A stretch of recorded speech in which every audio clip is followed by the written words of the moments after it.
शंकर, तुम्हें क्या हो गया? कहीं इस मूर्ति और आप में कोई संबंध तो नहीं है? है, शायद आप भूल गए।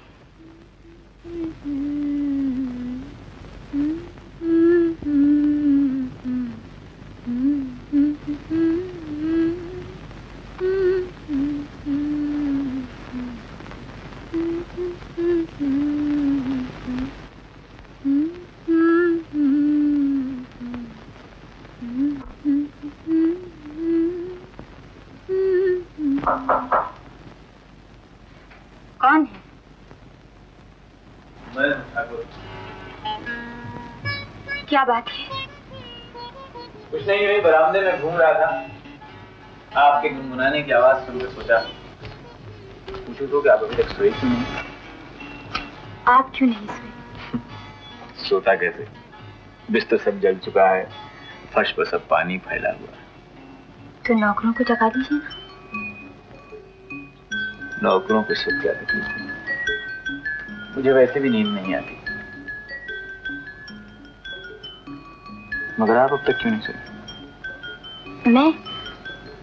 मैं चांदनी देख रही थी, बड़ी अच्छी लग रही है।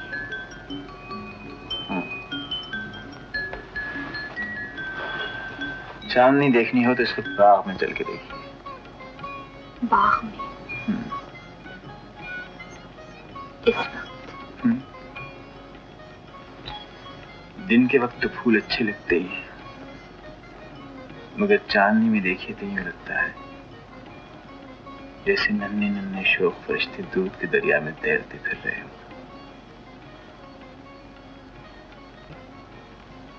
आपने जब उस मूर्ति को सीने से लगाया हुआ था तो एक बार तो मैं समझा कि... क्या समझा? यही कि आप कोई पुजारा नहीं। वो तो मैं हुई। आपकी आवाज पहचानी सी मालूम होती है। सुनता हूं तो कभी कभी ऐसा लगता है जैसे कई सालों के उस पार बचपन के किनारे से कोई आवाज दे रहा हो। मगर वो किनारा बहुत दूर रह गया ठाकुर साहब। क्या मतलब? कहते हैं जब कश्ती जवानी के किनारे पर आ जाए तो वहां आदमी नई आवाजों से प्यार करने लग जाता है। वहां उसे शादी के बाजे सुनाई देते हैं। फिर उसे पिछले किनारे की आवाजों का ख्याल नहीं करना चाहिए ठाकुर साहब। ये आप कैसे कह सकती हैं? अगर आप ही किसी मजबूरी से एक किनारे पर रह जाती और आपका साथी वक्त की लहरों पर बहता हुआ किसी दूसरे किनारे पर पहुंच जाता तो क्या आप उसे वापस बुलाने की कोशिश न करती?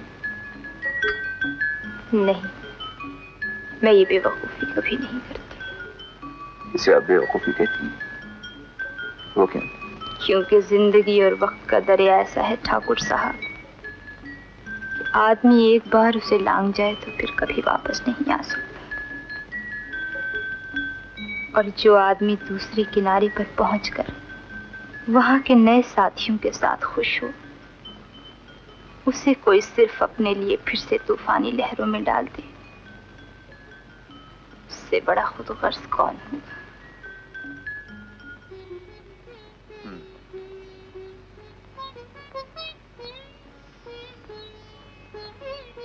तब तो आपके मन को बहुत शांति हुई।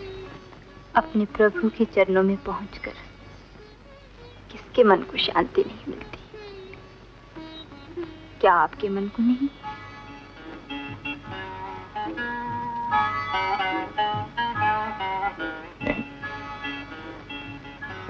भगवान की मूर्ति तो आप हमेशा अपने तकिए के नीचे रखते हैं, फिर भी नहीं?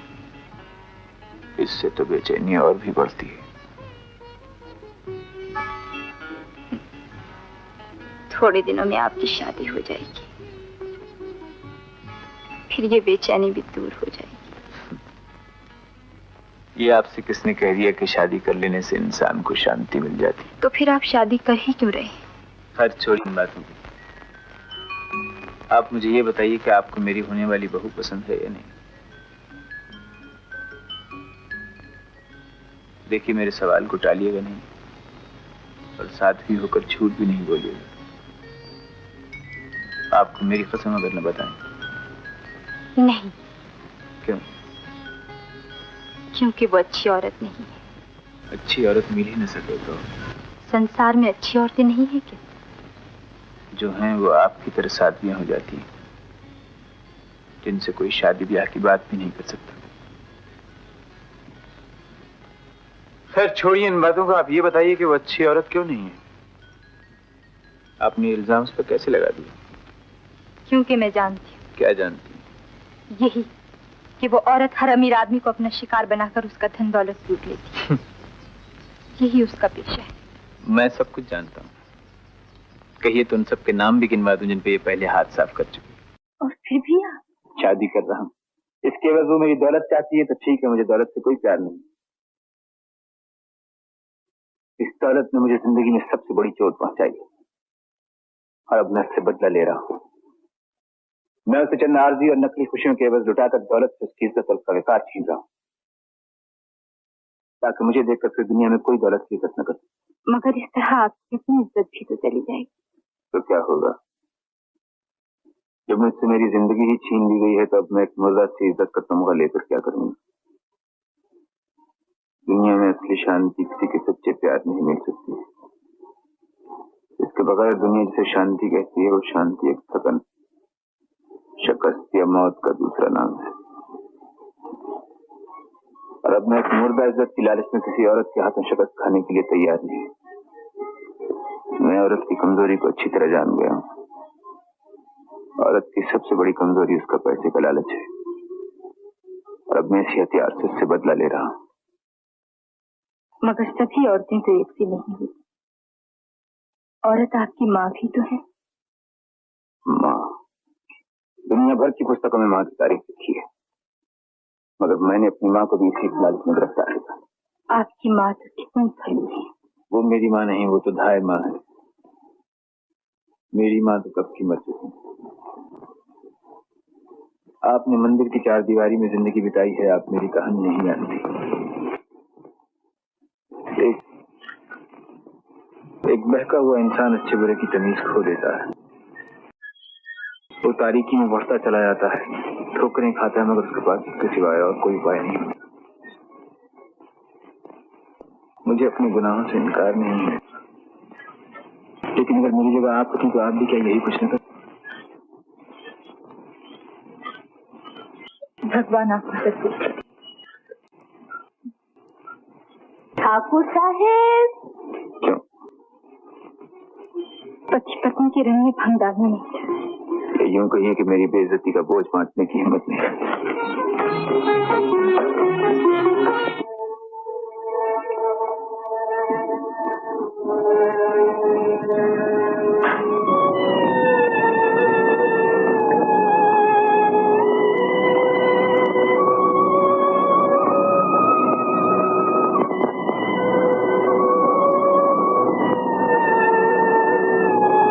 अगर तुम्हें इतनी समझ तो मैं भी तुम्हें बुला सकता हूँ।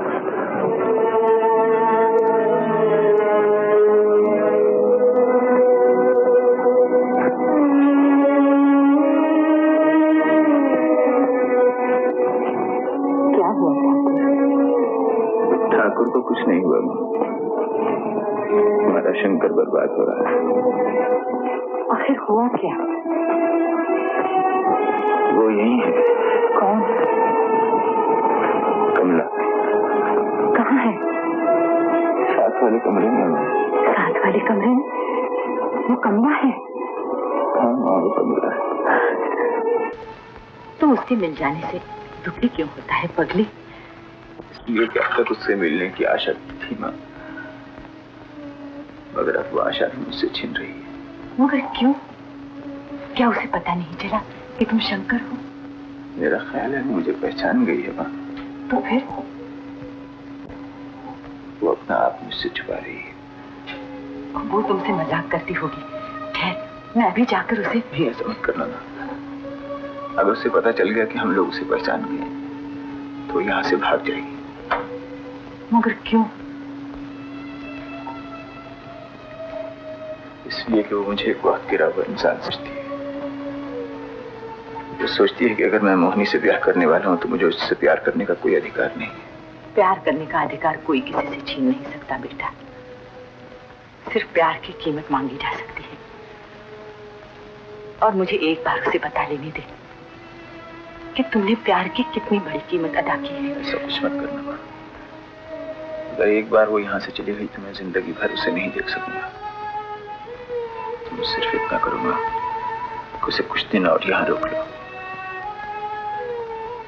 ताकि अपनी किस्मत का आखिरी दाव लगाने से पहले मैं उसे जी भर के देख तो लूं।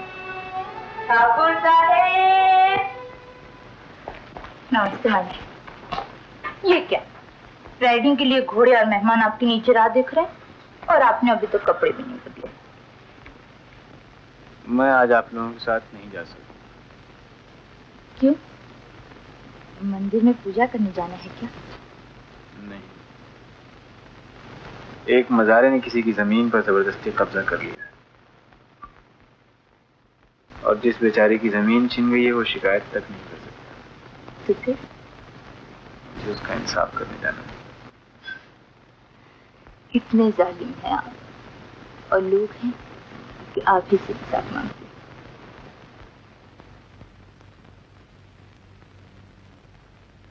कब लौटोगे? क्यों? हमसे और इंतजार नहीं होगा। कौन किसका इंतजार करता है ये तो भगवान ही जानता है।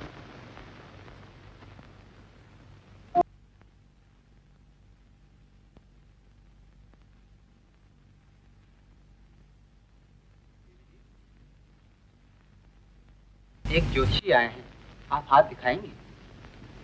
नहीं, मुझे किसी ज्योतिषी की जरूरत नहीं। ज्योतिषी की किसे जरूरत नहीं है। हर आदमी वक्त से पहले अपनी किस्मत का हाल जानना चाहता है। मगर वक्त ने जिसकी किस्मत को पहले ही लूट लिया हो, उसे अपनी बर्बादी का हाल जानने के लिए किसी ज्योतिषी की जरूरत नहीं है। हम गए हुए वक्त का मातम नहीं करेंगे देवी, हम तुम्हें आने वाले दिनों का हाल बताएंगे। आने वाले दिनों में अब क्या रखा है? जो था वो बीते दिनों में ही था और उन्हीं के साथ चला गया। जो चला गया है वो लौट के भी आ सकता है। गया वक्त कब लौट के आया है? मगर गए दोस्त तो लौट के आ जाते हैं। वो प्राणी जो आज सुबह यहाँ से चला गया है, क्या उसके लौट आने का इस वक्त तुम्हें इंतजार नहीं है? ज्ञानी महात्माओं से झूठ नहीं बोला करते। मैं तुम्हारे माथे की लकीरों से बता सकता हूँ कि तुम इस वक्त जिसका इंतजार कर रही हो, तुम्हारी आत्मा जिसके लिए बेचैन है, तुम उसी से धोखा कर रही हो। मैं धोखा कर रही हूँ? यही तुम्हारा ज्योतिष कहता है? हाँ, ज्योतिष यही कहता है कि तुम धोखा कर रही हो। बताओ, क्या इस वक्त तक तुम्हें उसे पहचाना नहीं? देखो पुजारी, महात्माओं से झूठ नहीं बोला करते। हाँ, पहचाना है। तो फिर तुमने उसे ये क्यों नहीं बताया कि तुम कौन हो? आज उसके चारों तरफ अंधेरा छाया हुआ है और जिस दिए से उसका घर रोशन हो सकता है उसे तुम अपने दामन में छुपाए हुए। तुम ऐसा क्यों कर रही हो? यही तुम भूलते हो ज्योतिषी। कभी तुम उसका हाथ देखो तो तुम्हें पता चले कि उसने अपने घर में कैसे कैसे चांद और सूरज इकट्ठे कर रखे। वहां मेरे छोटे से दिए की हस्ती ही क्या है? लोग मुझ पर हंसेंगे। लोग तुम पर नहीं हंसेंगे। लोग उस पर हंस रहे हैं जो जुगनों को इकट्ठा करके अंधेरा दूर करने की कोशिश कर रहा है। वो खुद भी अपने आप पर हंस रहा है, मगर तुम तो उस पर रहम खाओ। उस पर रहम खाने के लिए कह रहे हो या उससे रहम की भीख मांगने के लिए? भीख तो वो खुद तुमसे मांग रहा है। तुम एक पत्थर की मूर्ति के लिए आंसू बहा सकती हो, लेकिन क्या एक बदनसीब इंसान के लिए तुम्हारे दिल में कोई जगह नहीं है? क्या तुम चाहती हो कि जो एक बार लड़खड़ा करके पड़ा हो किसी और भी गहरे खड्ड में चला जाए? ऐसा ना कहो। तुम तो संसार का कल्याण करने के लिए साथी बनी हो ना, लेकिन तुमसे एक आत्मा भी संभाली नहीं जाती। अब मैं उसके लिए क्या कर सकती हूँ? मेरे बस में होता तो एक पल के लिए भी उसे अपनी आंखों से ओझल न होने देती। मैं उसे अपने दामन में छुपाकर इन जहरीली हवाओं से कहीं दूर ले जाती। मैं उसे इस रोशनी से बचा लेती जो उसे अंधा किए दे रही है, मगर वक्त ने उसे मुझसे छीन लिया। वक्त उसे फिर तुम्हारे कदमों में ले आया है कमला। शंकर, शंकर, उसे एक बार फिर अपने दामन में छुपा लो कमला। उसे एक बार फिर अपने दामन में छुपा लो। ज्योति जी, आपको मोहिनी देवी ने बुलाया और उसके बाद बड़ी ठकराय ने भी याद किया। अच्छा, चलो चलो चलो चलते हैं। हमारा काम यहाँ तो हो गया। पुजारिन, अगर ज्योतिषी ने ठीक हाल बताया हो तो कुछ इनाम ही दे दो। हाँ, मैं गरीब पुजारिन, एक जान किसी को और देने के लिए मेरे पास रखा ही क्या। अच्छा, तो ठीक है, हम मोहिनी देवी का कल्याण करके आते हैं। चलो बच्चा।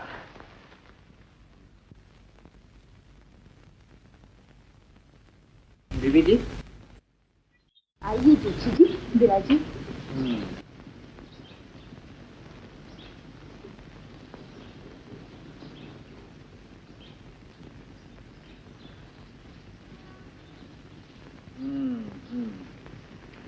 आपका दिमाग की रेखा तो बड़ी तेज है, तीर की तरह सीधी है,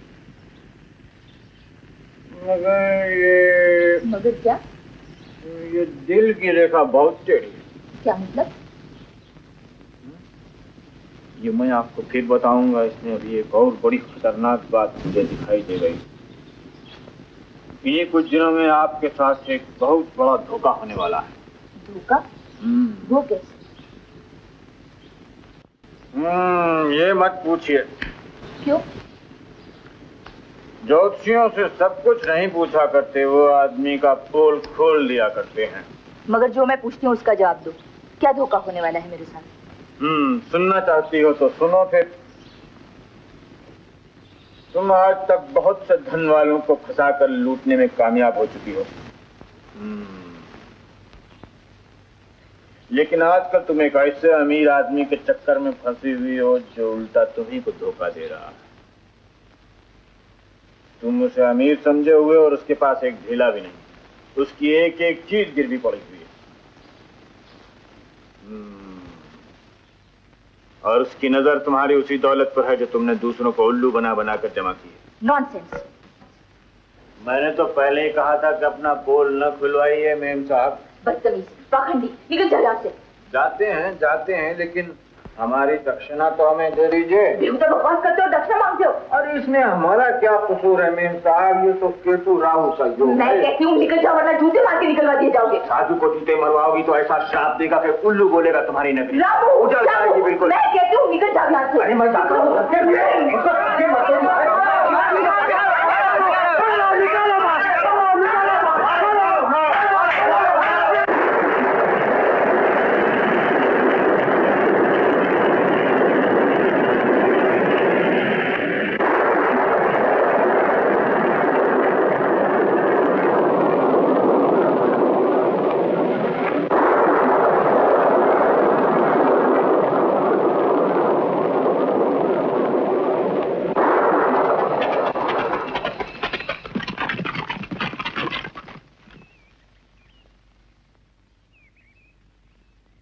ठाकुर साहब,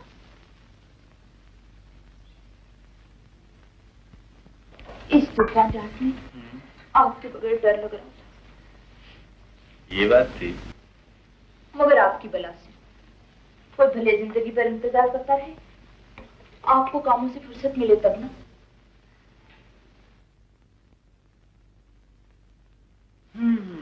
क्या बताऊं मोनी, ये जमींदारी का काम ही कुछ ऐसा बेढब होता है।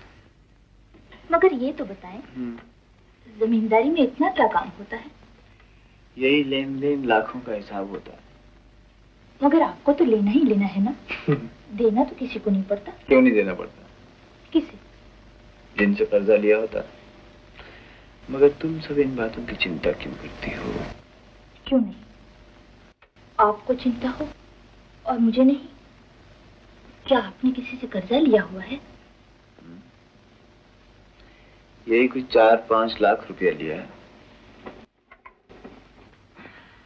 जाइए, झूठ मत बोलिए। जिन पर 5 लाख का कर्जा होता है उनका चेहरा आपकी तरह होता है। अरे हमारे चेहरे पे मत जाओ रानी, वो तो उनके देखे से ही आ जाती है मुंह पर रौनक। और फिर सच पूछो तो तुम्हारे पास होते हुए मुझे दुनिया की किसी चीज की कोई फिक्र नहीं है। ज्यादा से ज्यादा यही होगा ना कि कर्ज़ख्वाह जागीर छीन लेंगे, सो छीन लें। मेरे पास तुम्हारे हुस्न की दौलत ही क्या कम है। हाँ, मगर मुझे एक बात का अफसोस जरूर है मोदी, मैंने आज तक अपनी दौलत दोनों हाथों से दूसरों के लिए लुटाई है, लेकिन तुम्हें कुछ नहीं दे सका मैं। और फिर सोचता हूँ इसकी जरूरत भी क्या है, तुम्हें तो मुझसे सच्चा प्यार है ना। मैं भी कितना खुशकिस्मत हूँ। ठाकुर साहब, सपनों की दुनिया से बाहर निकलकर मेरी एक बात सुनिए। कहो, जो कुछ भी कहना है आज कह लो रानी। मोहब्बत के ऐसे मौके फिर नहीं आने के। मैं कल वापस जाना चाहती हूँ। क्यों? वहाँ माता जी अकेली हैं और रात को मुझे एक बहुत बुरा ख्वाब आया था। रात को ख्वाब आया था या दिन को ख्वाब आया था? देखो, मजाक मत करो। मैं मजाक कहाँ कर रहा हूँ? ये मजाक करने का मौका है? दो मोहब्बत करने वाले जुदा हो रहे हैं। ऐसा क्यों होता है मोहनी? क्या? कुदरत दो मोहब्बत करने वाले दिलों को हमेशा क्यों जुदा कर देती है? मैं तो मर्द हूँ, ये चोट खाकर भी जिंदा रह सकूंगा, मगर तुम तो औरत हो। तुम मेरे बगैर कैसे जियोगी? तुम ये सब कैसे बर्दाश्त कर सकोगी मोहनी? मैं कल सुबह ही तुम्हारे जाने का बंदोबस्त कर दूंगा, मगर एक शर्त पर। क्या? तुम मेरे लिए आंसू नहीं बहाओगी। देखो, तुम्हारे दिल में अभी से मेरे लिए आंसू छलक आए हैं। इन्हें रोक लो, इन्हें अपनी आंखों तक ना आने दो, वरना मेरी दुनिया तबाह हो जाएगी।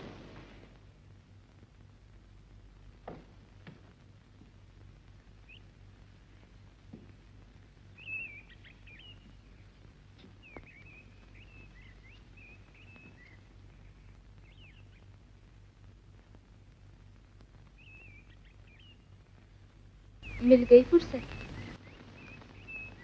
हाँ, बिल्कुल फुर्सत मिल गई, हमेशा के लिए। कमल, जानती हो क्या कह रही है? और मैं जानना भी नहीं चाहती।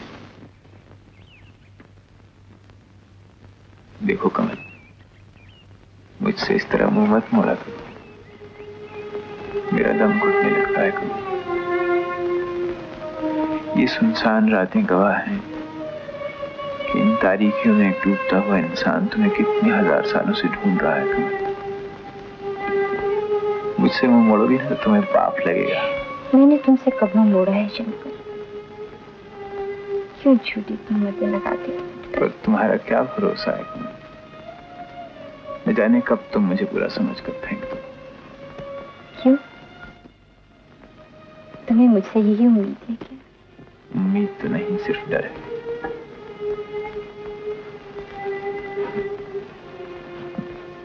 अगर एक बार तुम अपने मुंह से कह दो तो ये डर भी दूर हो जाए। क्या कह दो? कहो नहीं कमल, सिर्फ इतना करो। क्या करो? एक बार इस पापी को अपने होठों से चूम लो, ताकि अमृत को पाकर इस मुर्दा जिस्म में फिर से जान आ जाए।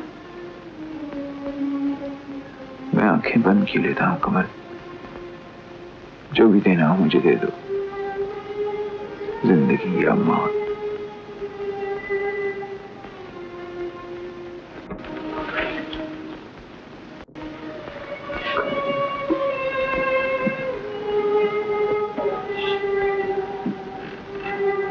तुम्हारे बगैर ये जिंदगी इस कदर वीरान थी कमल कि आज तुम्हें पाकर भी मुझे यकीन नहीं हो रहा।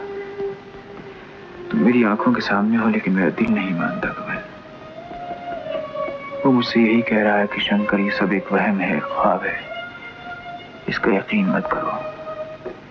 ये सपना तुम्हें फिर धोखा देकर चला जाएगा शंकर, इसका एतबार मत करो। इससे बचो, इससे बचो शंकर, इससे बचो।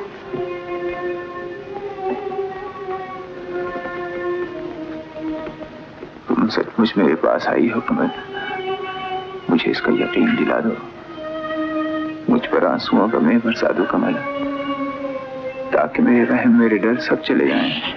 शंकर। कमल, कमल तुम मुझे इस नरक से निकाल कर न जाने किस देवलोक में लिए जा रही हो। अगर ये सपना भी है तो मैं इसे एक पल के लिए सारी जिंदगी की कीमत देने के लिए तैयार हूं। मैं सारी जिंदगी की कीमत देने के लिए तैयार हूं कमल।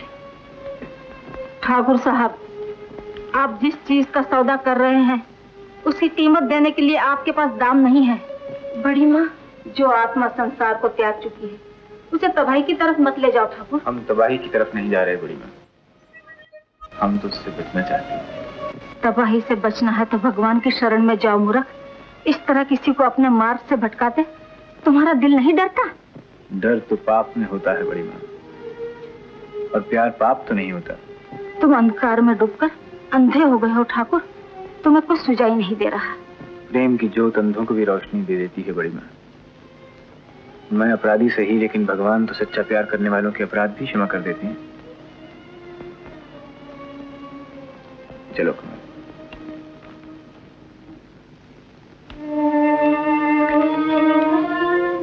कभी जाने या अनजाने में मैंने आपको कोई अपराध किया हो, क्षमा कर दीजिए बड़ी माँ। तुमने मेरा कोई अपराध नहीं किया कमल, ईश्वर तुम पर दया करेंगे।